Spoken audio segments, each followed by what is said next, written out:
Hi. How y'all doing? Good. My name's Joe, if I haven't met you. It's nice to meet you. I want to let you know a little bit about what I want to do in the next 13 hours or something, right? A little bit more than that. 17. I want to talk about something that I'm convinced we need to talk about more. For years, by trade, I'm a professional counselor, and I do marriage counseling, relationship therapy. And for years, I'll be honest with you, I have railed against what does it mean to be a man, right? Because I either hear no one talking about it, or the only people who are talking about it are trying to relive their high school football days. Right? You go to a men's conference and it's, rah, rah, rah, rah, Jesus! And it drives me nuts. Because that doesn't help Tuesday at 5 o'clock when you don't know what to tell your wife. It's cool. Right? There's a men's ministry that I know of that they do a lot of cool things. They shoot freedom planters regularly at their conferences. I don't know how their insurance covers that, but yay. One of my sons and my favorite thing to do. But you didn't know this. On the 8th day, God created baseball. On day 9, He created tannerite. And if you put 2 pounds of tannerite inside a pumpkin, you create a hole in the ground. It's awesome. But it doesn't help when you're looking at a bill that you're not sure how you're going to pay. Or you're at work and somebody says, hey, you go to that church over there, right? Are you like that guy? And you're like, nah. Hey, you believe in God? Well, I have a question. My 8-year-old neighbor was raped. Why did God let that happen? Right? And then, when we start to talk about society, what's the overarching message from society to us? Don't be too manly, right? In fact, pick a TV show besides Tim the Tool Man where the guy wasn't an idiot, where he could barely survive. Right? It's either some crazy superhero or he's an idiot, can barely boil water.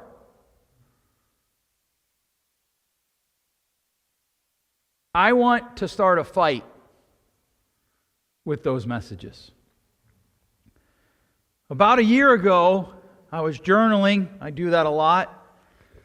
And I felt like there was this push inside my head. I don't want to offend anybody, but I feel like God was like, hey, quit your griping if you're not going to do anything. And I was like, yeah, but God, I do something. I meet with dudes all week. I do relationship therapy. Yeah, go get in a room and talk about what it means to actually fight the fight. I have a son, he's 11. And I tell him all the time, son, the world needs dangerous men under control. So we're going to learn how to fight. Now, don't get me wrong. I have 3 daughters. In fact, in a minute, I'm going to show you a picture of my family. I teach them how to fight too. If you come for them, you better be ready.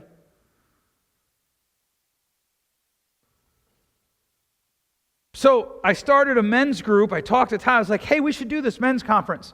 I started a men's group, and it talked about being a warrior and a poet. And all the guys were like, bro, I die for my family. One guy's like, the killer in me. I'm like, bro, you can't even fight to control your tongue when you're fighting with your wife. Don't talk to me about how you would lay your life down for her. You can't lay your ego down. Before we go any further, in case I upset you, I always like to show my family. That way, if you come for me, you at least know what I'm fighting for. This is a picture of us last summer. My wife there next to me, we've been married 25 years.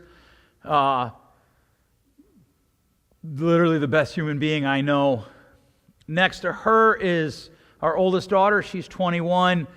They are currently visiting her boyfriend, who I believe is going to ask for permission to be my son-in-law soon, in Illinois. On the far end there's our 11-year-old son. He's Joey.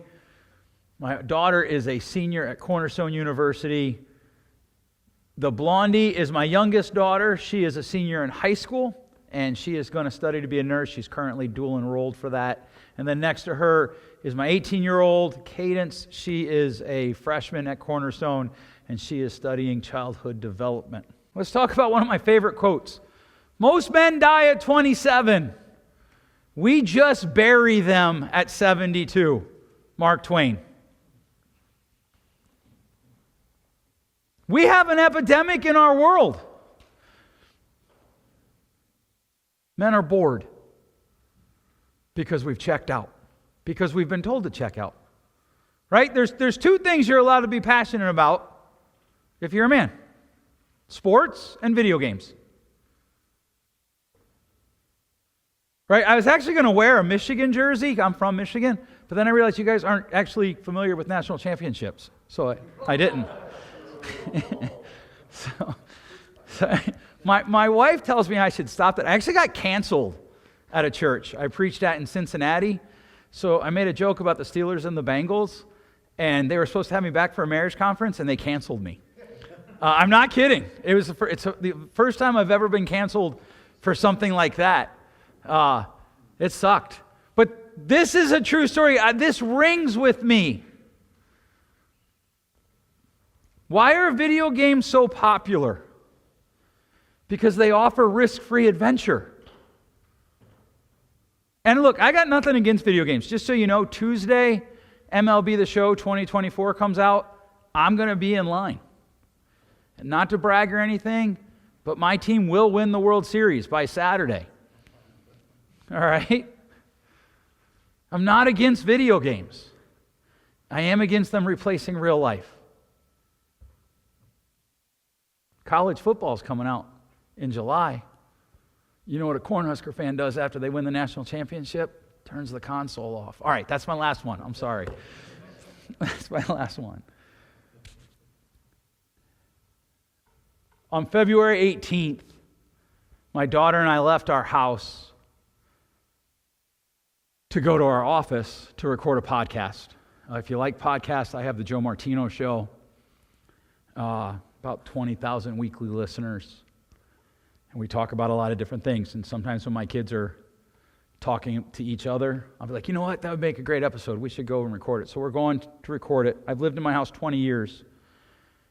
Besides for when they come to pick me up because I'm doing a citizen ride-along, or they're just showing up so we can chat because I have a lot of friends on the force, I've seen a police car on my road twice.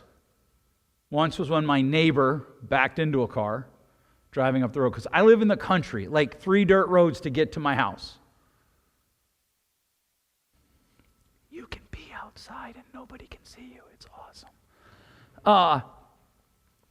And the second time, I'm walking out my door and I see a sheriff's deputy's car fly down my road. And I said to my daughter, I said, that's weird. I've never seen a car out here flying like that with the lights on. So then we go to leave, and I have 1, 2, 3, 4. I have 5 drivers at my house, and so you have to wait, right? If 2 people are leaving at the same time, you have to figure out who's going first, and we didn't do that. And I'm thinking I'm going to let my daughter go first, because that way if something were to happen, I'll be behind her, which is crazy because it's like a 12-minute drive. She's waiting for me because she's like, I don't want Dad behind me, because she's new to driving. And so we're sitting there, and finally she sends me a text, go, Dad. Okay. So I go, and I just turned 50, so I need glasses to see distances, and I hadn't put them on yet. And I go down my road, and I turn onto my neighbor's road, and there's a little dip, right, a little dip, and then at the other side, back up the hill, I see what I think is a Ryder truck coming. I'm like, whoa, I wonder who's moving, or maybe they're moving some hogs, because sometimes that's how we move them, right? Anybody done that or moved some calves with a Ryder truck? Okay, just us. You just got to wrap their mouths with belts, and that way They don't damage anything. Anyhow, I realize as it gets closer and I put my glasses on that it's actually an ambulance without its lights on. And it turns in my neighbor's driveway. Anybody here a first responder? You all know what that means, right? There's no emergency. Why would a sheriff's deputy, a Michigan State trooper, and an ambulance go to a house where there's no emergency? Because we've had a sentinel event. So I'm still like holding out hope because my neighbor's dad had been involved with a lot of first responders. So like, well, maybe they're having a party. The Nile is not just a river in Egypt. I go to my office, we record the podcast, we come home, and we're supposed to go celebrate. We have 3 birthdays within a week, and we're supposed to go to our favorite family restaurant and celebrate birthdays that night. And I send my wife a text, I'm going to go to Bo's. I just have a bad feeling. And on February 18th at around 12 o'clock noon, my neighbor, who was 39 years old, died by suicide with a gunshot to the head.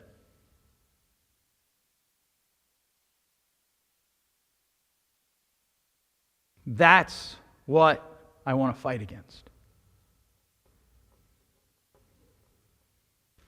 He was in church that weekend. He went to his men's group and prayed that weekend. And I'm not saying we should stop those things. I'm just pointing out that they don't inoculate us from the pain that lives in this world.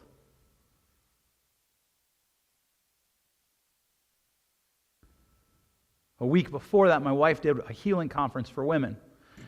And the organizers of it said, do you think we could do one for men? And I said, we might, but they're not going to show up for a healing conference. But you know what we all need? Healing. The question is, how do we do that? The question is, how do we not die at 27? That's what I want to talk about.